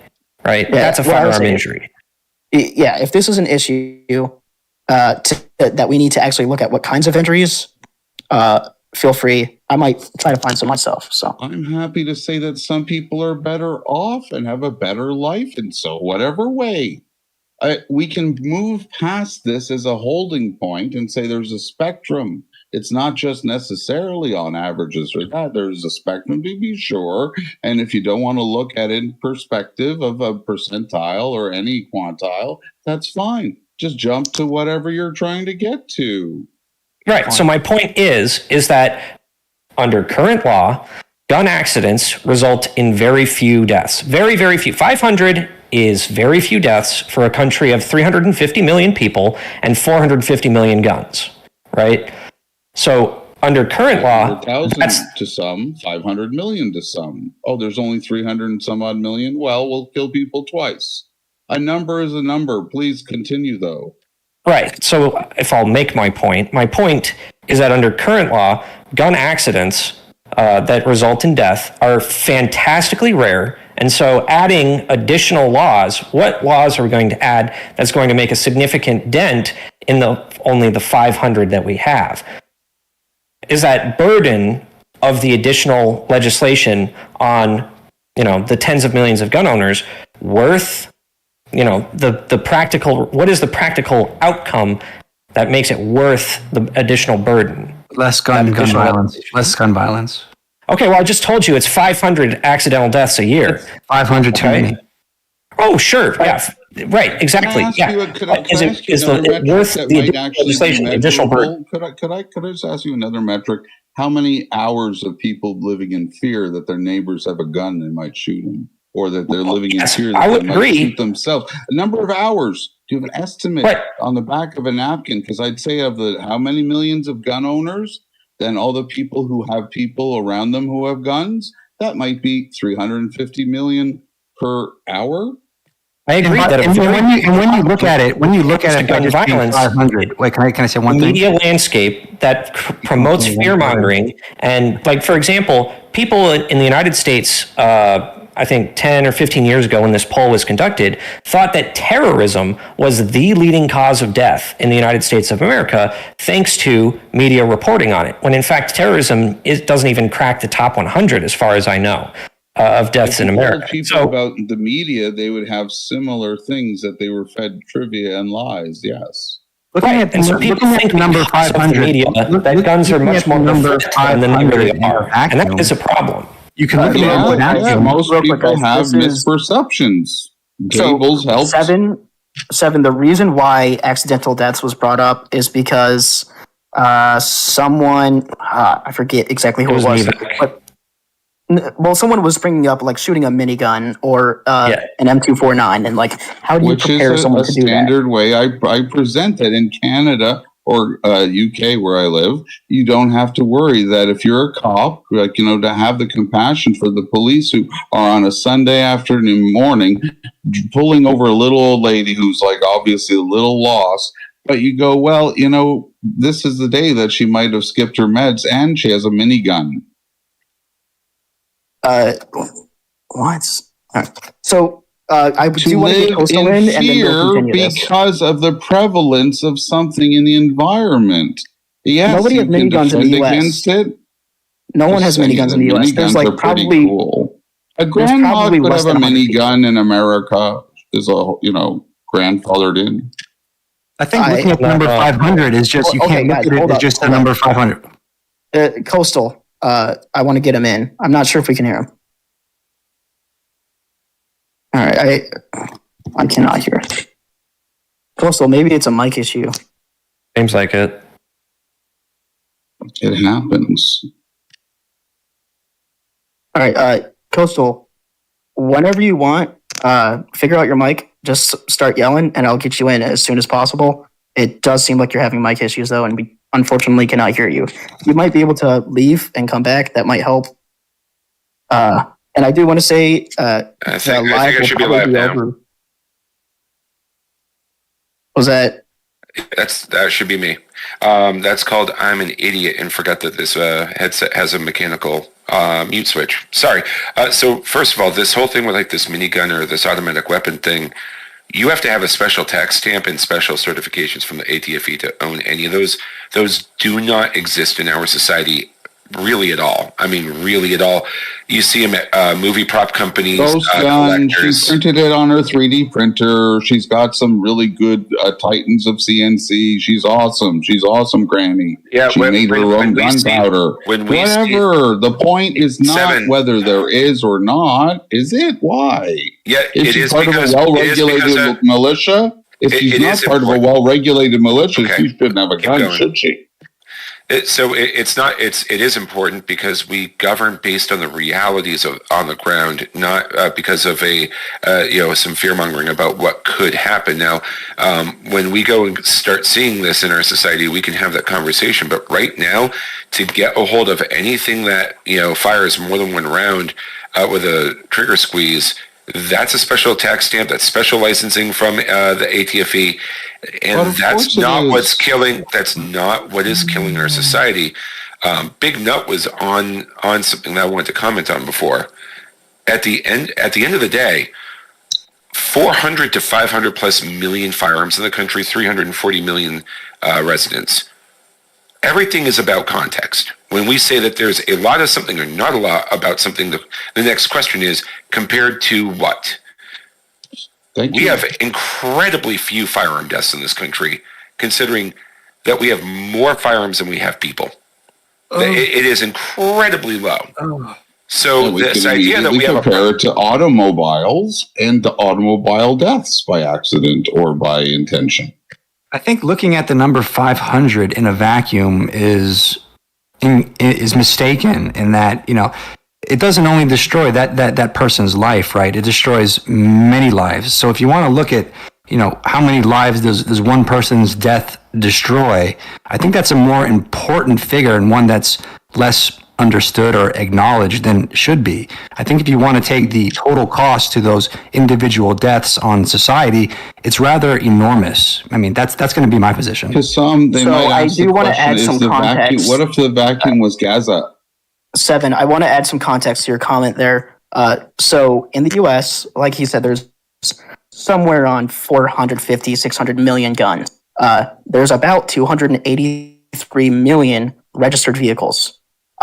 So the vehicle deaths in the US are just slightly under by like 5,000 compared to 40,000 deaths by firearm. So there's half as many cars, just as many deaths. And far more the number accidental of deaths despite licensing. the number of gun owners in America is 107 million. So that means that on average, the average gun owner owns like 4 to 6 guns. How many driving licenses? Yeah. That's my fault. How many driving licenses? Sure, we'll look that up. We have almost 45,000 annual car deaths per year, for those wondering. In accidents, they can be disfiguring or life-changing in a great way. Elon Musk walked away from his McLaren and became Elon Musk. 233 million U.S. drivers. And how many of those automobile deaths? No, that was the fatalities. The numbers that I said, by the way, are fatalities, not accidents. 42,514 in 2022, which, by the way, was a lower traffic year because of COVID-19 restrictions. So, yeah. It was only very recently that... times more, or some number more or less. Huh? Just saying there's some factor that is different from then to now, or then, or whatnot. It's probably not like 10 or 100 times, because otherwise people would be freaking out. Yeah, I mean, very recently, U.S. Vehicle deaths, vehicle-related incidents, have just dipped under homicide deaths. For the longest time, it was like 8 to 10 times higher, but then we got seatbelts, we got better regulations, we stopped letting the auto industry have as much influence on vehicle safety and road safety. They still have a lot of influence. So we've done a lot of stuff to get that number down, and I don't mind adding safety measures to get the gun number down too, along with it. Mad Max is just for looks, I swear. What's Those up? blades, the Mad Max modifications to my car are just for looks. Just because they're deadly. I'm sorry. There's roughly twice as many twice as many driver's license as there are people that are registered gun owners, and the numbers are comparable. So we're saying that on average, it's twice as deadly for guns. Air fryers. Now air fryers. How many air fryers and air fryer related deaths or accidental deaths by air fryer? I'm not sure that's relevant. There's a lot of air fryers. I don't think that. I think that's so small that it's on other in the FBI statistics. Yeah, exactly.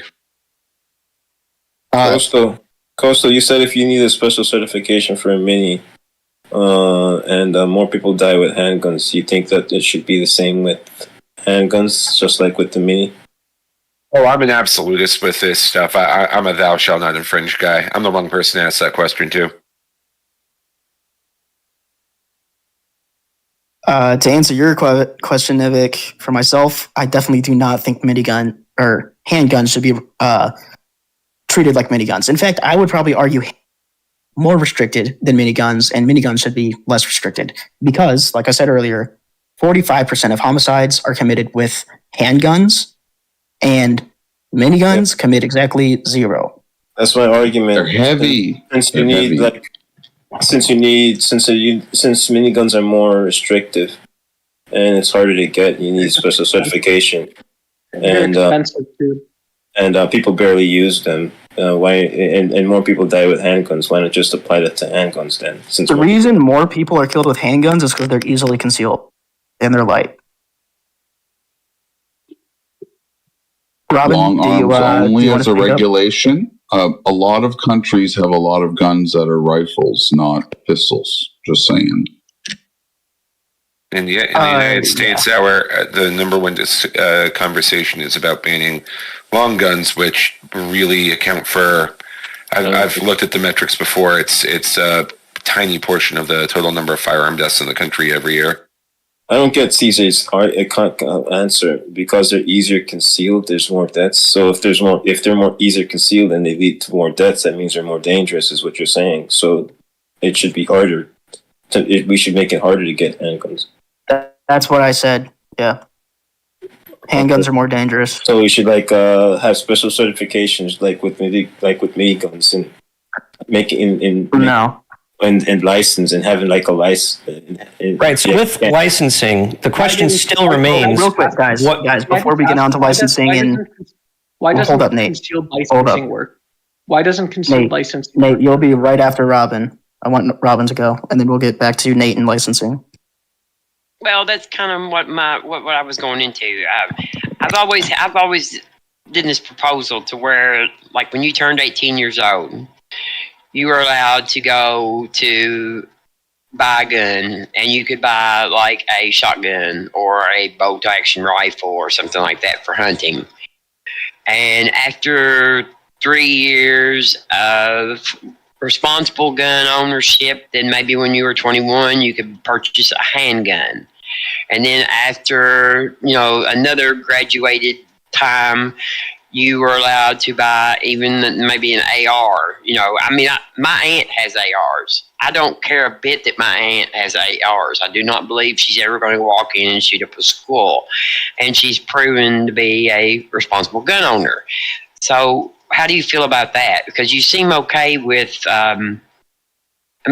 you seem okay with some regulation, which is actually, far beyond a lot of people who advocate for gun rights. Like I said, I'm a gun owner too, and I support Second Amendment, but I definitely am not the person that says guns don't kill people. People do. So how do you feel about that? Who's that directed towards?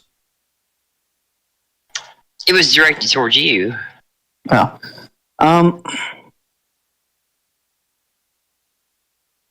I think I agree. I'm not sure there's much I can necessarily disagree with. I don't want to be, like, in an ideal world for me, in a perfect utopia, I think there should be no regulations on arms at all, because in a utopia, no one would ever harm another person.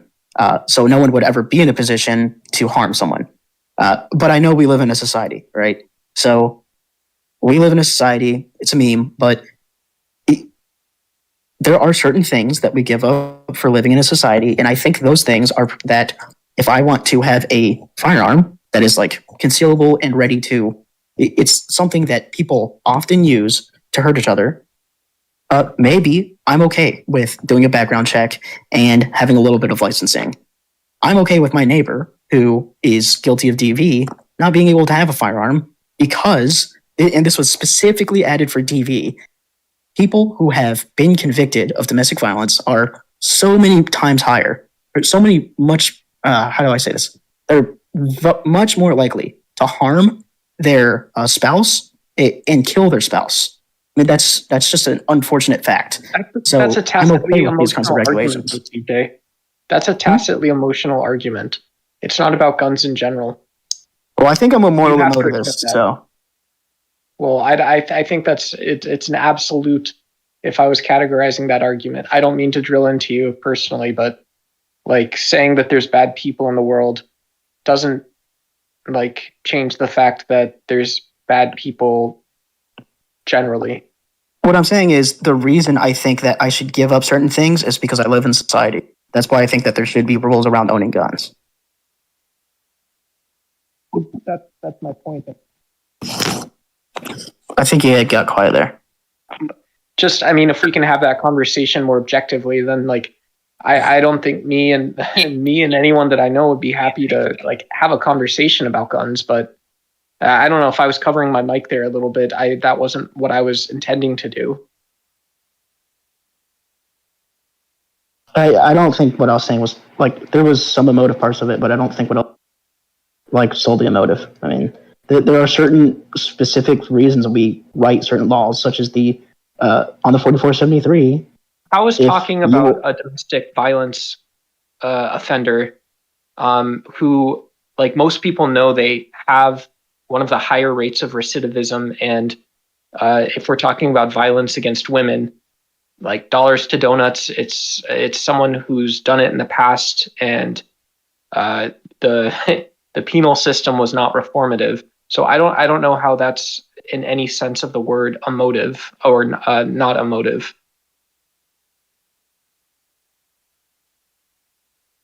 How is it emotive for me to say the people that harm their spouses the most are people that are convicted of domestic violence previously, and therefore we should probably limit the tools that they have to further harm their spouse or partner or whoever?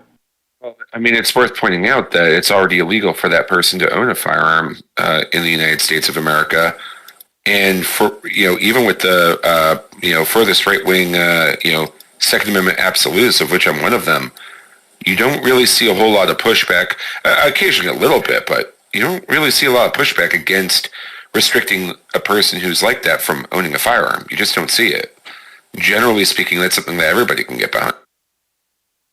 Right. And what we've found, statistically speaking, is that generally restricting who has access to guns is effective, whereas reducing access to guns or what kinds of guns can be purchased is not effective, because there are people who, because of their socioeconomic conditions, are willing to commit crimes and will commit crimes. And there are people, many, the overwhelming majority of other people who would not, with or without guns, commit crimes. And that's the case here in the United States, where the vast overwhelming majority of people will never commit crimes. And especially when you look at what kinds of how guns that are used in crime are acquired, those guns are not acquired legally under current law. And so, given that under current law, the guns used in crime are already not acquired legally, how would restricting legal gun purchases even further address that issue? That's my question. I think isolating, to me, and this is, I think, doing the same thing. And sorry, we sort of talked about some of this the other day, where I think a lot of the raw opinions were shared off air. But I'll just mention that saying something like only a person who has a gun in their hand can commit gun violence is one of those things that I think altruistically pulls out some of the nonsense in the debate, right? You can't get over that. You can't get around it. You can't cut through that. It's materially what gun owners don't want people to build from.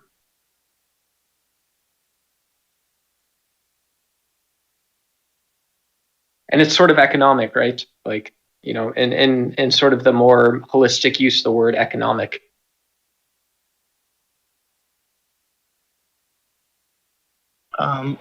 If anyone wants to get a word in real quick, go ahead. I do have no topic at hand right now. Do you think a person's physical state should determine, have any factor of them owning a gun? I can't think of a physical state that would determine someone should own a gun other than... We allow people who have barely, people go back to, cars or whatever, to go back that direction. We allow people who have barely any control over their limbs to put a little blue handicap placard on their car and drive, even though they can barely control the vehicle. So the idea that there's a physical impairment that is going to go and disqualify you from your right to self-defense, I'm not seeing it. The only thing that I could ever think of is like you're not able to hold a gun But most people that are too shaky to hold a gun steady don't have enough hand strength to pull a trigger. But you have to like pass a course with the car. I'm not going with the car example. And you get licensed with the car, not with the gun. You've got to pass a background check to get a gun. No, he's using the car, the capability of a car as an example. I'm saying you have to prove your capability with the car by going to DMV and an instructor. If I get my driver's license, you could just drive a car on the road if you feel like it, and you're good. So you go and you take a Nivek. You go and take a driver's test at 16. You don't take a driver's test unless you really screw up ever again.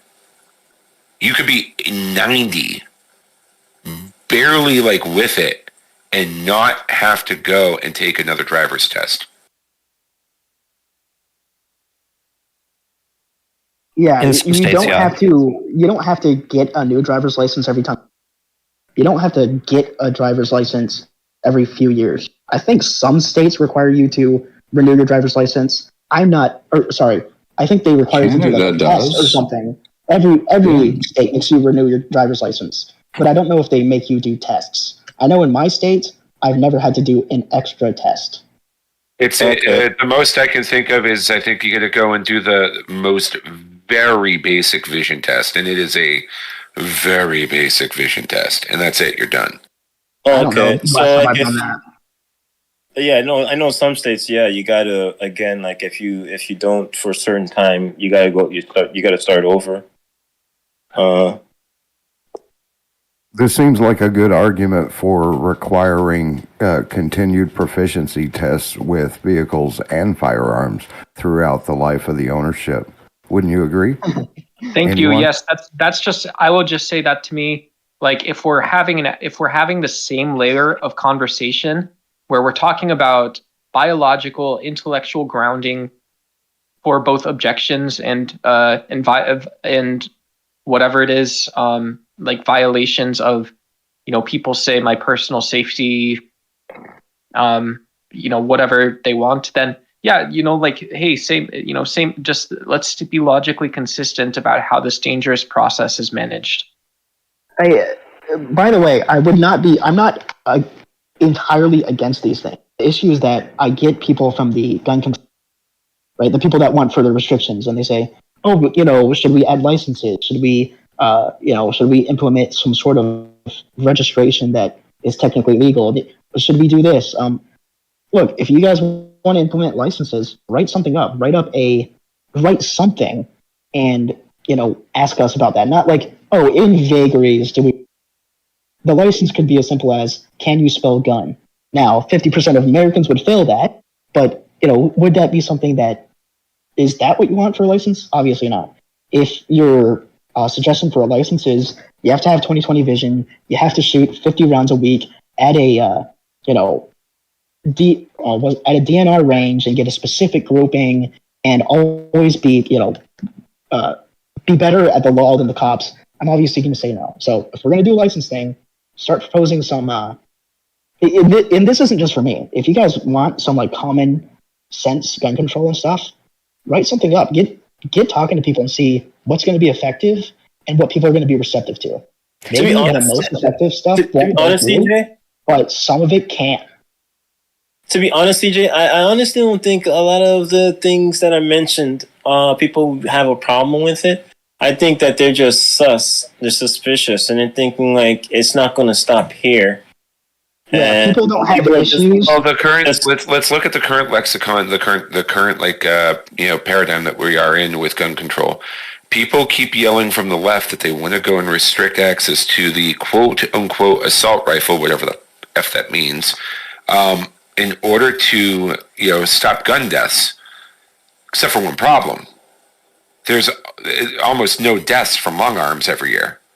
So it's clearly not about stopping deaths. If it was about stopping death, then they would be talking about handguns, which just tells me that this is either A, not about firearm safety, B, poorly thought out and just completely just bonkers in its approach, or C, some of the above. Right. And what I've been trying to say the whole time here is that law-abiding citizens who go into a gun store and purchase the gun legally under current law overwhelmingly do not use those guns in crime, do not have accidents with those guns, and so on and so forth. All of these negative things that we want to try and reduce are not things that law-abiding citizens who go into a gun store and purchase a gun of any kind legally under current law do. And so the question then becomes, what is the practical problem that we're trying to solve? Suicide.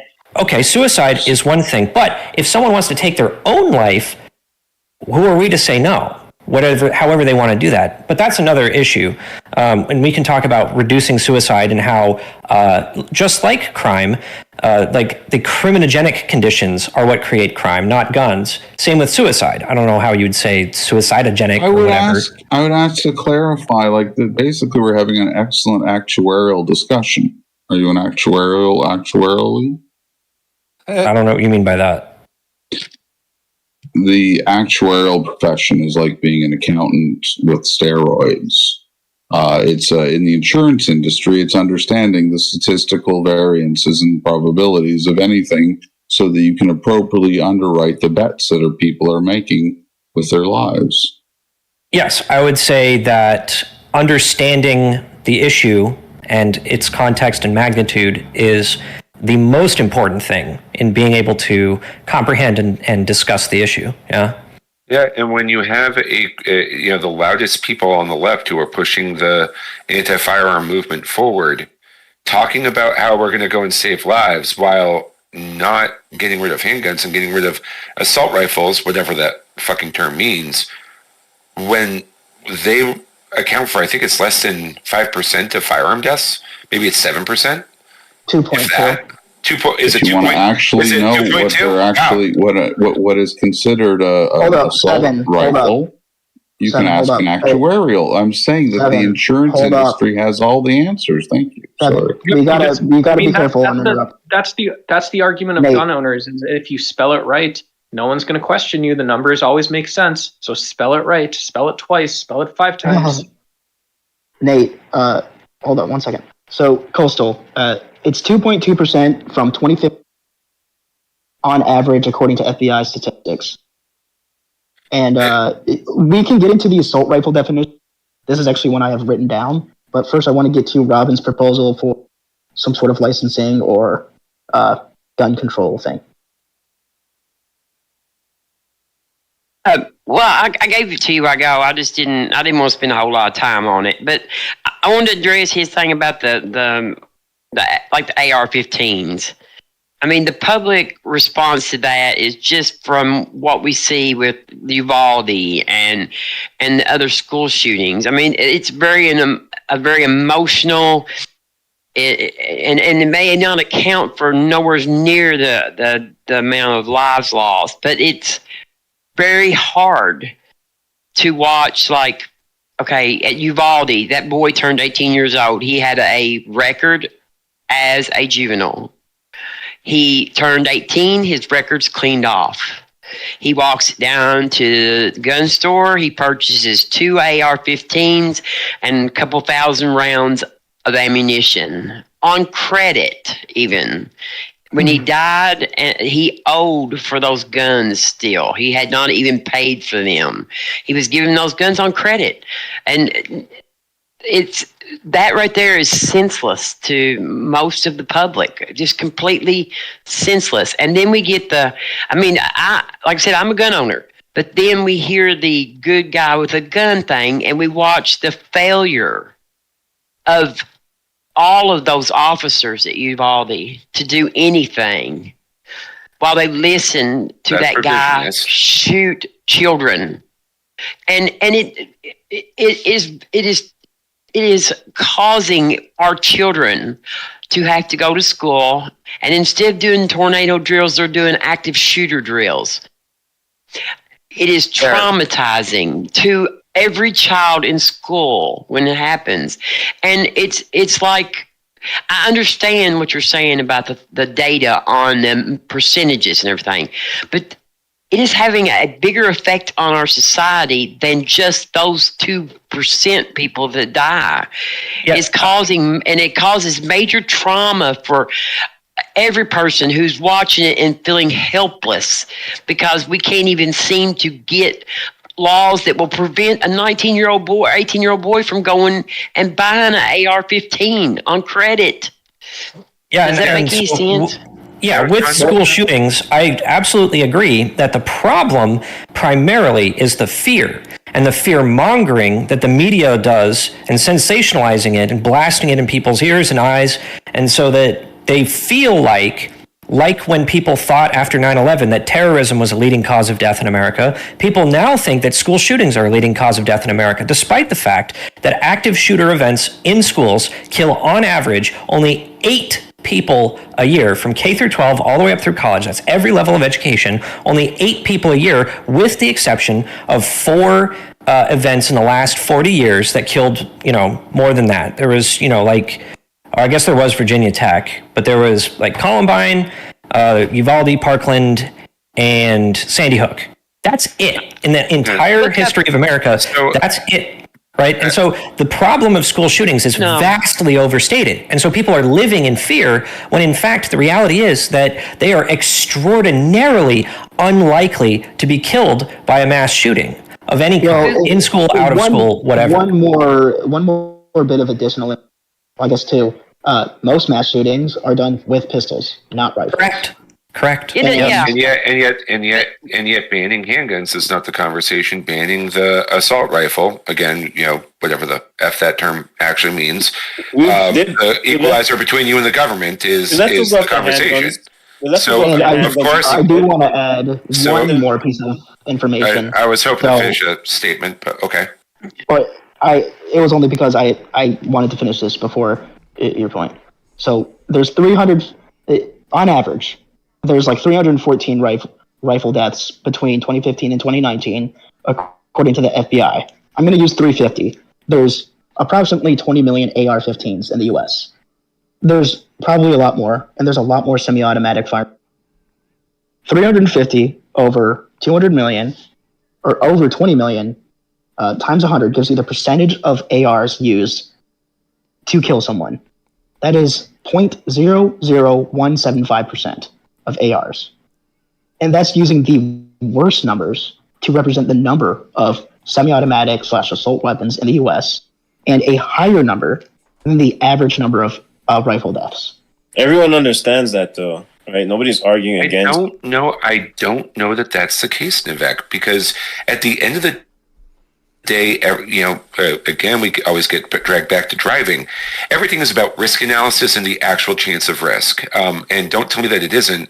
At the end of the day, we know that intersections guarded by a full stop traffic signal, like lighted, traffic signal, red light, green light, yellow light, are safer than intersections with just a stop sign or with no traffic control whatsoever. But we don't go and put that into our traffic system. We don't go and put every single intersection in America with a traffic signal because, one, it's not worth the investment and the money, and two, it's not worth the incredible, not inconsiderate, what's the word I'm looking for, inconvenience that it would be to the driving public. So the idea that we're going to go and start restricting firearm owners, the lion's share never do anything wrong with their firearm or firearms, as we defined earlier. It's just ludicrous. The left would grab handguns if they could, but they can't. So by default, they have to go after like something that like an assault rifle. I mean, unless you're arguing, okay, because handguns kill more. You're not saying that we should like make it harder to. I am the left. I'm not handguns. I wouldn't be taking guns. Are you arguing against owning? You're not arguing against owning handguns because no, but I'm on the left. No, I'm talking to Coastal. Since handguns kill a lot, like should we make it? No, absolutely not. Because again, it's a statistically irrelevant number compared to the total whole. The number of people, both firearm and firearm owner or possessor, I should say, are going to do anything wrong with it. And there's a lot of people who get a lot of utility out of guns. Everything from having a really good time with your buddies at the range all the way to putting food on the table. I have done both. I do want to let everyone know about. Travis might let it go over if the conversation is. But, yeah, you're breaking up a bit, CJ. I think you're having a bit of an internet issue. But yeah, we have about 10 minutes left if anyone wants to weigh in. Special thanks to CJ and Dawn for, primarily CJ for running the discussion today, and thanks to Dawn for assisting. Does anyone have anything else they want to contribute to guns before we shut her down today? Oh yeah, Just I would clarification on the Second Amendment words that say you got to have a couple of things to be Second Amendment, because I consider the right to defend yourself kind of the right to free speech and life, liberty, and the pursuit of happiness, which is kind of like in the motto or whatever. So Second Amendment says it has a comma there or something that says a well-regulated militia. So everyone who has a gun and not part of a well-regulated militia, is that a constitutional ability to have that gun? What it mean. That's not what that means. Can I take this one? Well, it's what it says. Trump says this thing and it means that, but it's up to you. Like, it says what it says. So I'm asking from what it says. Right. So what it says is well-regulated, which meant at the time, and still in some contexts means today, something more like well-equipped or well-trained, and so rather than well-restricted, because if we're saying that a militia being necessary to the security of a free state it's against, should be well-restricted, that doesn't make sense. And there's a comma there. Against criminals. No, he's literally for you. Hang on, Seven, you've been muted because you have this problem where you can keep interrupting people. You don't let them finish. Big Nut, finish your point, and then we'll bring Seven back in if he has a response. Yeah, okay, thank you. You got to keep the interruptions at a minimum. I know it's hard. Right. So well-regulated means the opposite of well-restricted, because they're saying that it's necessary for the security of a free state, right? So well-restricted is contrary to the goal of the amendment. And then there's a comma, and they say the right of the people to keep and bear arms shall not be infringed. And you might say, well, that they wanted the people to keep and bear arms for the militia. Well, first, what the people means in the Constitution is it means an individual right, not a collective right. And so this doesn't mean that they're saying that people should keep their arms in a barracks or something. That means that they should keep them in their homes, just like the Minutemen and the other various militias that existed at the time, which were mostly informal and just self-organized by the people, not a state organization. And then on top of that, the militia, as it was conceived at the time, was every able-bodied man from the ages of 18 to 45. Now, I think do you know where the Revolutionary Army got its guns? The Revolutionary Army didn't build its own guns. There was no Springfield Armory. They were civilian guns. They were civilian you have to buy your own gun. It was required by law to buy your own gun for every able-bodied man. And I think we're more enlightened now, so that we can extend that right to women as well and black people. But the principle of it still remains. Let's let Seven get in here. Yeah, like I thought it was against the king. I moved to England so I could be closer to the king, who we're against, Yeah. The tyranny what's our point of the government. The Second Amendment is there against the tyranny for the state. It's not for you to have a well-regulated militia against bear attack or Indians, perhaps, in that day so what it and age. says is the right of the people, which is an individual right to keep and bear arms, shall not be infringed. May I also But add it has the rest of it. You can't just chop off half the Bible and say it's okay, can you? No, we're not chopping off anything. They're saying a well-regulated, meaning well-equipped and well-trained militia being necessary to the security of the free state. The guy who wrote the free state, you're ignoring that as if you're like, no, we're ignoring it. We're acknowledging it is maybe the intention, but it's not a limit on it. Travis, can I go real quick? Seven's kind of saying like the tyranny can come from within, like with the militia. I kind of get where he's coming from. That's why we fought the Brits. Okay, well, the Yeah, people that fought the if I may- Brits said that you were allowed to have a militia, so it's not a good argument. And also, So- the person that took out parts of the Bible and said this is good is one of the people that crafted the language of the Declaration and the Constitution. So it's a poor That's true. argument.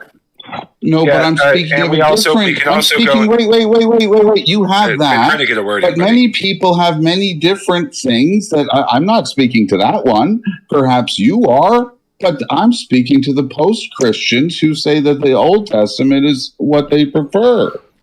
Well, this is maybe a good segue into our next conversation because we usually go politics and Based. then back to religion. But Coastal Guardian, did you want to finish up with something? And maybe Niv had one more thing. Yeah, if I could kind of have one of the last words here, I'll take it. So first of all, 2 points. One, we have post authoring of the Constitution writings from our founding fathers. We understand from based on letters from Thomas Jefferson and people like James Madison what was meant by the Second Amendment. And I think that whoever, I think it was CJ or somebody, was just breaking down the meaning of it. We understand what it means. And that brings me to item number 2. The Constitution contains no restrictions of the people. It creates restrictions on the state and lists out the inalienable rights that the state must uphold of the people. So it would be very strange for the and the Constitution. The Constitution is also to protect tyranny from the people, infringing on others, because we have a rule in democracy of the people, but you don't want tyranny of the people where they have to be where it's a governing republic of the Constitution, where you have to, regardless of what you want, because you're majority rule of a democracy, you still have to go by rules and governing rules and laws. This is just wrong. Of the Constitution. And Seven's point is that tyranny with militias of people who are armed, it can come from they could be rise up from that's within. not what the founding fathers were concerned with. Coastal, this is actually exactly what they're concerned with, and it's actually exactly hold up. This is exactly why they wrote it this way. The founding fathers were based off of Enlightenment ideals like those of John Locke and Thomas Paine. And what did they do? They agreed with John Locke and Thomas Paine that citizens, the people, are the ones that create the government. They are the ones that are governed by consent. If the people disagree with the government, they should be able to overthrow their government. That is what our founding fathers were. That's exactly what our founding fathers wanted. And the idea that the founding fathers would be scared, the idea that the founding, I have a few words left, and then you can respond and have the last word. The idea that the founding fathers were scared of the people having power to influence the country is crazy, because that's exactly what I agree. I agree. It was James Madison. Go ahead. I just wanted to say that I believe it was James Madison who discussed in one of his letters that it was not just the right of the people to. Actually, might have been Thomas Jefferson. It was not just the right of the people to use the Second Amendment to overthrow the government should it be turned tyrannical. It was their solemn duty as a people. So the idea that you would go and restrict down people's access to the firearm, which is an integral part of being able to strike down a government that has become tyrannical, is just ludicrous. I got one question. It's a shared power. It's a democracy and a republic. And you can't just grab a person and convict them because you feel like it, because they wore a colored shirt that you don't like, and the majority of you guys want to kill this guy. You have laws that you have that you held to in the Constitution, where you have to prove that this person did something wrong in order to kill the person. You can't. It's not just one-sided with you do what you want because the people want it that way. It doesn't work that way. F around had one last thing, and then we'll wrap it up. It's just one quick question. It seems that the pro-gun people, like, for example, Coastal Guardian, your fear is that you won't have the ability to have fun with your buddies shooting at the range or the ability to hunt food. Do you think that that's actually in danger by gun regulation? Well, so first of all, my primary concern is my ability to overthrow a tyrannical government. Make no mistake about it. Everything else that I do with guns is preparing for that day. Yeah, I do think I do have concerns of the left taking the ability for me to take a $500 rifle and put $1,000 or $2,000 worth of meat in the freezer, as I've done in the past. I do have a concern that the government does not give a flying F about my rights on both sides. You are the government. I am the government right now because my guy won. Unfortunately, my guy doesn't always win. That doesn't make you the government, brother. He's still I was being flippant. I was being. We'll continue. That's not funny. We'll continue the conversation. We'll continue the conversation. He's part of the government who votes. Dr. Fafo, it's not really my position. I have a more nuanced position. I'll explain it in the other channels. Yeah, we are going to go to everyone. Oh, sorry. Continue, CJ. Yeah, I just want to thank everyone. I think it was pretty productive. A little bit speaking over, but lag, so that's expected. Yeah, CJ, special thanks, and thanks, Don. Thanks for the backup today. Sure. I'd also like to say thank to everyone who joined in here and who's watching on YouTube. We really appreciate the discourse. It was all very, very well conducted. Everybody had some great viewpoints, and I thank you all. Great. All right. Thanks, everyone. We're gonna move everything to the off-air channels now. Feel free to kick your work boots off. You did your work for today. Now you can just chill in the tavern, have a drink, and talk about the birds and the bees, whatever you want. All right. Great conversation. Can I say something? Hang on. We have other channels. We're signing off here. All right, and everyone on YouTube, feel free to join us on Discord. If you want to join us, here is the link.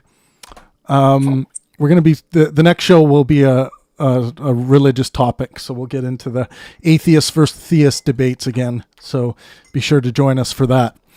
But as always, let art and science inspire.